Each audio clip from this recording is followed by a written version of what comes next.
Qatar में Israel का हमला, मुस्लिम देश हुए आग बबूला। अमेरिका बोला हमें पता था।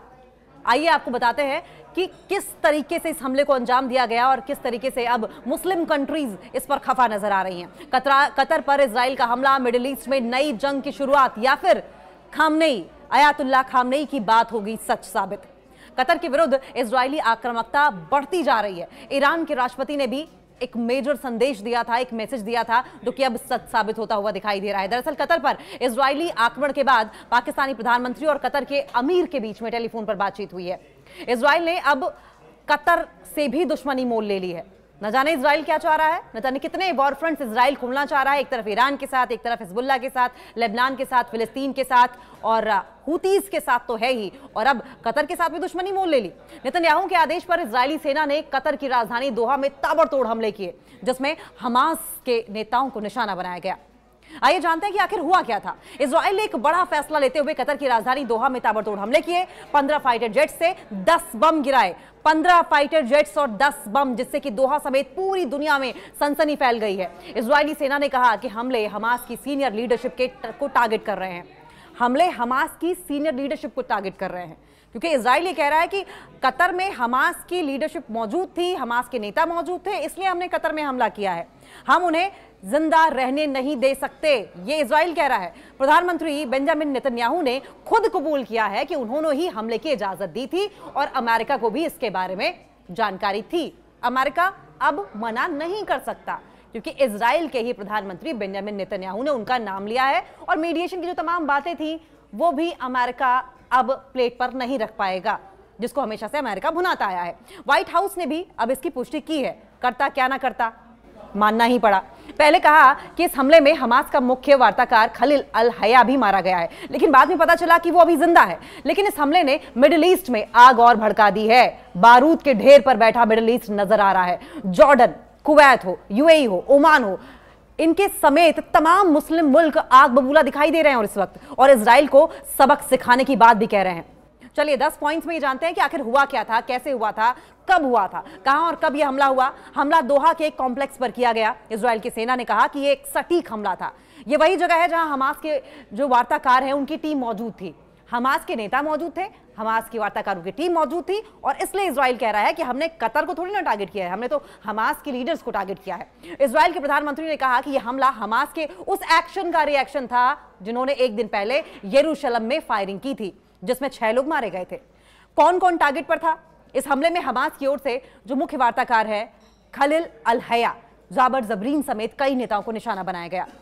खलील गाजा से निर्वासित हैं, जबकि जाहर जबरीन वेस्ट बैंक से निर्वासित है। और इस हमले से एक बात यह भी साफ हो गई है कि इजराइल हर मोर्चे पर पूरी ताकत से आगे बढ़ रहा है। उसने बातचीत का ऑप्शन था, जो मीडिएशन का जो ऑप्शन था, पूरी तरीके से छोड़ दिया है। और कतर में हमास के लीडर्स पर इस हमले को आप इस तरीके से भी देखें कि इजराइल जाना ही इसीलिए जाता है कि अपने दुश्मन को कई सालों तक किसी भी कोने में, किसी भी देश में ढूंढ ढूंढ कर मारता है, लेकिन उसके इस एक्शन ने अब मुस्लिम देशों को उसके खिलाफ एकजुट कर दिया है। अब हमास ने इस पर क्या कहा, यह भी जानिए। हमास ने कहा है कि दोहा में उनके वार्ताकारों की टीम इजराइल के हमले में बाल बाल बच गई है। हमास ने बयान जारी करके कहा कि हम वार्ता प्रतिनिधिमंडल में हमारे भाइयों की हत्या करने में दुश्मन की विफलता की पुष्टि करते हैं। हालांकि हमारे कुछ कार्यकर्ता जरूर शहीद हुए हैं। इससे साफ ये हो गया है कि नेतन्याहू और उनकी सरकार शांति के लिए किसी समझौते पर पहुंचना ही नहीं चाहती। वो चाहते ही नहीं कि शांति कायम हो, वो सिर्फ युद्ध के जरिए जंग जीतना चाहते हैं, अपना वर्चस्व कायम करना चाहते हैं। हम इस हमले में अमेरिका को भी सामूहिक रूप से जिम्मेदार मानते हैं। अब सवाल यह है कि क्यों निशाना बनाया? इजरायली सेना ने कहा कि हमने आतंकवादी संगठन हमास की सीनियर लीडरशिप को निशाना बनाते हुए सटीक हमले किए। सालों से हमास के ये सदस्य इस आतंकवादी संगठन के संचालन की अगुवाई कर रहे हैं। ये 7 अक्टूबर की नृशंस हत्याओं के लिए सीधे तौर पर जिम्मेदार हैं और इजराइल के खिलाफ युद्ध की योजना बनाकर उसे अंजाम दे रहे हैं। 7 अक्टूबर का जिक्र हमने इसलिए किया है क्योंकि 7 अक्टूबर 2023 को जिस तरीके से इजराइल पर अटैक हुए थे और उसके बाद से ही ताबड़तोड़ अटैक गाजा और इजराइल में देखने को मिल रहे हैं। गाजा में न जाने कितने ऐसे लोग हैं जो इस वक्त भुखमरी की कगार पर हैं, बीमारियां वहां पर फैल रही हैं, लेकिन इजराइल है कि इस युद्ध को खत्म करने का नाम नहीं ले रहा है। एक आरोप इजराइल पर यह भी लग रहा है कि जो उसके वहां पर बंधक बनाए गए हैं, आप सोचें कि वो किसी कंट्री में घुसकर अपने दुश्मनों को नेस्तनाबूद कर सकता है, कई सालों का बदला ले सकता है, फिलिस्तीन से भिड़ सकता है, हिजबुल्लाह से भिड़ सकता है, हूती से भिड़ सकता है। तो क्या हमास की कैद में जो उसके होस्टेजेस हैं, हमास की कैद में जो उसके कैदी हैं, इजराइल के नागरिक हैं, उन्हें नहीं छुड़ा सकता? वो जानबूझकर नहीं छुड़ा रहा है। उसके पीछे की वजह यह है कि वो चाहता है कि युद्ध चलता रहे और पॉलिटिकल माइलेज बेंजामिन नेतन्याहू को मिलता रहे। अब ये हमला अनप्रेसिडेंटेड क्यों है? देखिए, इजराइल का ये हमला ऐसा फैसला है जिसके बारे में कभी सोचा ही नहीं जा सकता था। कतर ने खुद को मिडिल ईस्ट का स्विट्जरलैंड बनाने की कोशिश की है, लेकिन पिछले कुछ सालों में ये गाजा युद्ध के संबंध में कूटनीति का केंद्र बन गया है। Diplomatic actions, diplomatic decisions Qatar में ही होते रहे हैं और यहीं पर हमास के तमाम लीडरशिप, जो लीडर्स हैं, तमाम लीडरशिप बड़ी है, वो आकर छिपती रही है। और यहीं से बात करते हैं कि इजराइल को, कतर को, हमास के लीडर्स को पनाह देना, ये बात जो है वो पसंद नहीं आई है। फिर इस पर कतर ने क्या जवाब दिया, ये भी समझे। कतर ने हमले को उकसावे की कार्रवाई बताया है। कतर के विदेश मंत्रालय के प्रवक्ता डॉक्टर माजिद अंसारी ने कहा कि हमले की चपेट में दोहा का एक आवासीय परिसर आया, एक रेजिडेंशियल इलाका आया जहां हमास की राजनीतिक शाखा के कई नेता रहते हैं। हमले अंतर्राष्ट्रीय कानूनों का घोर उल्लंघन है, कतर के लिए गंभीर खतरा है, हम इसे बिल्कुल बर्दाश्त नहीं करेंगे। ऐसा अगर बयान कतर की ओर से आ रहा है तो सवाल यह भी है कि इतने सारे वॉर फ्रंट के बाद क्या इजराइल ने एक और वॉर फ्रंट अपने खिलाफ खोल दिया है? क्या कतर के साथ भी अब सीधी जंग में इजराइल कूदता हुआ नजर आएगा? क्या ट्रंप ने हरी झंडी दी थी? सवाल यह भी है, क्योंकि व्हाइट हाउस की ओर से बयान सामने आया है और इस अटैक की पुष्टि की गई है। व्हाइट हाउस के एक अधिकारी ने बताया कि दोहा में इजरायली हमले से पहले ही ट्रंप प्रशासन को इस बारे में इन्फॉर्म कर दिया गया था। कतर को अमेरिका के सबसे प्रमुख गैर नेटो सहयोगी के तौर पर देखा जाता है और ऐसे में इजरायली हमले के बाद ये सवाल उठ रहे हैं कि अमेरिका को इसके बारे में जानकारी थी या नहीं। फिर वो खुद इसमें शामिल तो नहीं था। व्हाइट हाउस ने यह भी कहा कि उसने हमले से पहले ही कतर को बता दिया था, यानी कि अमेरिका सीधे तौर पर शामिल था इस अटैक में। मुस्लिम देशों ने अब क्या कहा है? देखिए, जॉर्डन ने इसे सबसे बड़े शब्दों में नकारा और इसे खतरनाक और अस्वीकार्य उत्तेजक कार्रवाई बताया। कुवैत ने हमले की कड़ी निंदा की और कहा कि ऐसे हमले बर्दाश्त नहीं किए जाएंगे। कतर को जवाब देने का पूरा अधिकार है। यूएई के उप प्रधानमंत्री अब्दुल बिन जायद ने भी हमले की कड़ी निंदा की है और शांति बरतने को कहा। ओमान के सुल्तान ने अपने विदेश मंत्रालय के बयान में इसे संप्रभुता का स्पष्ट उल्लंघन बताया है। ईरान ने क्या कहा? ईरान का स्टेटमेंट सबसे ज्यादा जरूरी है क्योंकि ईरान के सर्वोच्च नेता आयतुल्लाह खमेनी बार-बार ये कहते रहे हैं कि ये मुस्लिम देशों की अखंडता, मुस्लिम देशों की एकता पर खतरा है और इजराइल एक एक करके आसपास के तमाम मुस्लिम देशों पर अटैक करेगा, जो होता हुआ नजर भी आ रहा है। ईरान ने कहा कि यह कार्रवाई अंतर्राष्ट्रीय कानूनों का गंभीर उल्लंघन है, साथ ही ये कतर और फिलिस्तीनी वार्ताकारों की संप्रभुता का भी हनन है। इसे क्षेत्रीय और अंतर्राष्ट्रीय समुदाय, रीजनल एंड इंटरनेशनल कम्युनिटी के लिए भी एक बड़ा खतरा है, गंभीर चेतावनी के तौर पर जरूर देखा जाना चाहिए। लेकिन इंडिया का क्या स्टैंड है? भारतीय विदेश मंत्रालय ने कहा कि हमें आज दोहा में इजरायली हमलों के बारे में खबर मिली। हम इस विकास और क्षेत्र में सुरक्षा स्थिति पर इसके प्रभाव को लेकर गहरी चिंता व्यक्त करते हैं और हम दृढ़ता से संयम और कूटनीति अपनाने का आग्रह करते हैं ताकि क्षेत्र में शांति बनी रहे, सुरक्षा को खतरा न पहुंचे। तो इंडिया का जैसा न्यूट्रल रवैया रहता है पीस वार्ता को लेकर या पीस को लेकर बातचीत, शांति को लेकर जो बातचीत होनी चाहिए उसकी हिमायत करता रहा है इंडिया, यहां पर भी इंडिया का यही स्टैंड देखने को मिला है कि बातचीत के जरिए और शांति कायम करने की कोशिश की जाए, जंग को एक मुद्दा ना बनाया जाए, जंग का रुख ना अपनाया जाए, जंग का रुख अख्तियार ना किया जाए। अब सवाल यह कि क्या जंग और भड़केगी?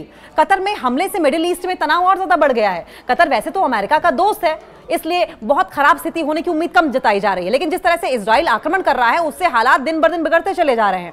अन्य मुस्लिम देशों की अगर बात करें तो अन्य मुस्लिम देशों में भी असुरक्षा की भावना पैदा हो रही है जो उन्हें इजराइल के खिलाफ एकजुट कर रही है। ये आगे विकराल रूप ले सकती है, ये और ज्यादा बढ़ सकती है। देखिए, हूती भी यही करते हैं, हूतियों का भी यही कहना है कि तमाम मुस्लिम देशों को एकजुट होना चाहिए और इजराइल के खिलाफ खड़े होकर लोहा लेना चाहिए, दुश्मनी का जवाब, हमले का जवाब हमले से देना चाहिए।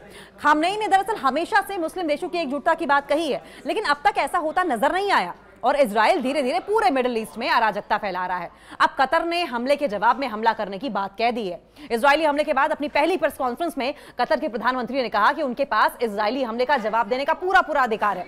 उन्होंने इजराइल को संदेश दिया कि उनका देश इस घटना को कभी नजरअंदाज नहीं करेगा। कतर के प्रधानमंत्री शेख मोहम्मद ने कहा कि वो सिर्फ बयानों और निंदाओं से आगे बढ़कर जवाब देने के लिए हर संभव कोशिश करेंगे। वो सिर्फ बयानबाजी नहीं करेंगे, वो सिर्फ निंदा नहीं करेंगे, बल्कि ईंट का जवाब पत्थर से देंगे, ऐसा कतर के प्रधानमंत्री ने कहा है। इजराइल को सबक सिखाएंगे, इजराइल का हमले का जवाब और बड़े हमले से दिया जाएगा। इस संबंध में इजराइल को जवाबदेह ठहराने के लिए एक कानूनी टीम, एक लीगल टीम भी बनाई गई है। उन्होंने कहा कि हमारा यह मानना है कि आज हम एक निर्णायक मोड़ पर खड़े हैं, एक डिसाइसिव पोजीशन पर पहुंच गए हैं और इस तरह की जो बर्बर कार्रवाइयां हैं, इस तरह की जो टेरनी है, टायरेंट एक्शंस हैं, इनके खिलाफ पूरे क्षेत्र की ओर से अब प्रतिक्रिया आनी चाहिए। कतर के प्रधानमंत्री ने कहा कि घटना पूरे क्षेत्र को अराजकता की ओर ढकेल रही है, शांति भंग हो रही है, आपस में लड़ाई की स्थिति बन रही है। इजरायली प्रधानमंत्री पूरे क्षेत्र को अराजकता में ढकेलते हुए नजर आ रहे हैं। प्रधानमंत्री ने कहा कि हमले का समय उस बैठक से जुड़ा है जिसमें हमास वार्ता दल गाजा युद्ध विराम समझौते पर पहुंचने के अमेरिकी प्रपोजल्स पर चर्चा कर रहे थे, लेकिन इजराइल ने इस प्रक्रिया को, इस पूरे प्रोसेस को अनसक्सेसफुल कर दिया। यह ध्यान देने योग्य बात है। इस पर जरूर ध्यान देना चाहिए कि इजराइल ने कतर की राजधानी दोहा पर एयर स्ट्राइक करके फिलिस्तीनी प्रतिरोध संगठन हमास के केंद्रीय नेतृत्व को निशाना बनाया है। कतर के खिलाफ इजरायली आक्रामकता ईरान के राष्ट्रपति का साफ संदेश। देखिए, ईरानी राष्ट्रपति डॉक्टर मसूद पेजेश्कियन ने कतर के खिलाफ ज़ायोनी आक्रामकता और हमास नेताओं पर आतंकवादी हमलों की, हवाई हमलों की, एयर स्ट्राइक्स की निंदा की है और इसे मानवता और शांति के खिलाफ अवैध आक्रमण बताया है।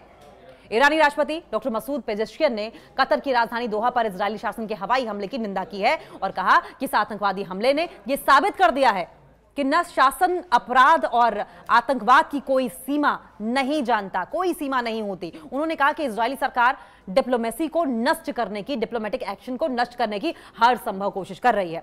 डॉक्टर मसूद पेजेश्कियन ने कहा कि संयुक्त राष्ट्र, इस्लामिक सहयोग संगठन यानी कि IOC और अन्य सभी जो इंटरनेशनल ऑर्गेनाइजेशंस हैं, सभी अंतर्राष्ट्रीय संगठन हैं, उनसे अपेक्षा इस बात की जाती है कि वे इस खुले आक्रमण का तुरंत कोई ठोस और कोई व्यवहारिक जवाब दें, जिससे कि इजराइल को सबक मिले। उन्होंने कहा कि इजरायलियों के अवैध कब्जे और आक्रमण को समाप्त किए बिना इस क्षेत्र में स्थायी शांति स्थापित ही नहीं की जा सकती। कतर पर इजरायली आक्रमण के बाद पाकिस्तानी प्रधानमंत्री और कतर के अमीर के बीच पे टेलीफोन पर बातचीत भी हुई। पाकिस्तानी प्रधानमंत्री शहबाज शरीफ ने दोहा पर इजराइल द्वारा की गई अवैध और गंभीर बमबारी की कड़ी निंदा की है।